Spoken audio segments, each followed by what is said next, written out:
nilikuwa nyumbani, yani baada ya hii nyumba iliyoungua, mimi nakaa nyumba ya 4 pale. Jirani yangu mmoja nilimsikia akipiga kelele ukunga. Ndio nilikuwa najiandaa na tauda kuoga baada ya kutoka jumuiya. Kwa hiyo nikawa sasa ndo najiandaa na tauda kuoga. Wale niliposikia ukunga, nikawahi kufika hapa kwenye eneo la tukio kwa sababu nyumba 4 tu pale. Kwa hiyo nilipofika hapa, cha kwanza tukaanza kujitahidi kupiga simu fire kwa sababu nilikuta kuna jirani yangu mmoja, kijana mmoja, bwana mmoja anaitwa Ali, alifika. Alikuwa tayari ameshafika hapa. Aliponiambia anaendelea kupiga simu, nikaona na mimi sipigi tena simu file tusiwachanganye. Kwa hiyo nikachukua uamuzi wa haraka kwa sababu niliona moto ule tayari unaanza kuchanganya. Nikachukua pikipiki, nikakimbia nikaenda polisi nikaripoti. Nikatoka polisi ndo nikawa nafuata fire sasa kule Majengo. Kwa hiyo kwa bahati nzuri nilipotoa ripoti polisi nao walikuwa wanaangalia kutafuta simu.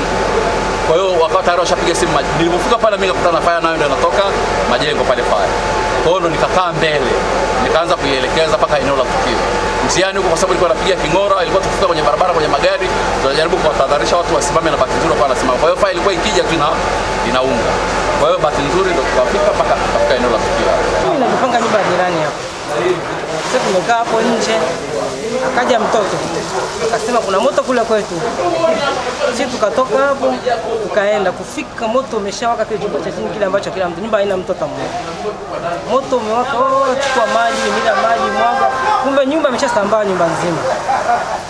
Basi kaka akaleta fire yake ndogo akapiga ule moto ukuwaka. Mwenyekiti ndo akaja akapiga simu fire.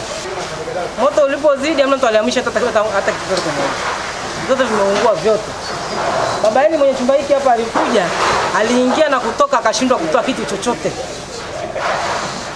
Nikamwambia usiingie kwenye moto, kaa pembeni. Basi akakaa pembeni, nyumba ikaendelea kuungua na mwisho fire ilikuja ikazima moto. Majira ya saa 6 na dakika 49 tulipokea taarifa ya tukio la moto katika mtaa huu wa Dar es Salaam Street, kata ya Kiusa, katika manispaa ya Moshi. Punde tu baada ya kupokea hizo taarifa, wazimamoto waliondoka eneo la tukio, waliondoka katika kituo cha zimamoto na uokoaji Moshi mjini na kufika katika eneo la tukio saa 6 na dakika 59. Kwa hivyo walipofika katika eneo la tukio tulikuta kweli kuna moto katika hii nyumba kama ambavyo waandishi mmeona.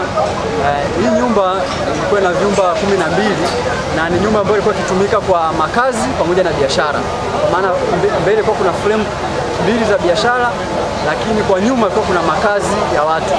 Na wakati tukio linatokea, nyumba hii haikuwa na mtu, hakukuwa na mtu mzima, kulikuwa kuna watoto wadogo wawili ambao baada ya kuona huo moto walitoka kwenda kwa jirani kutoa taarifa kwamba kuna tukio la moto, na hivyo huyo jirani ndio akapatia taarifa ya kutoka ile tukio la moto. Kwa hivyo tumefika eneo la tukio tukakuta moto umesambaa katika eneo lote, na baada ya kuona moto ni mkubwa ikabidi tuongeze nguvu kwa kuongeza gari lingine.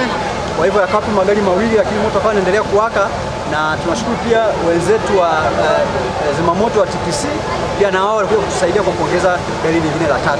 Kwa hivyo tumefanikiwa kudhibiti moto vizuri na kuokoa nyumba ambazo zilikuwa jirani. Hapa kwa upande wa kushoto hapa kuna nyumba 2 za jirani kabisa ambazo zingeweza kushika moto, lakini pia kwa upande wa kulia kuna takriban nyumba 5 ambazo pia zingeweza kushika moto kwa sababu zilikuwa karibu kama ambavyo mnaona.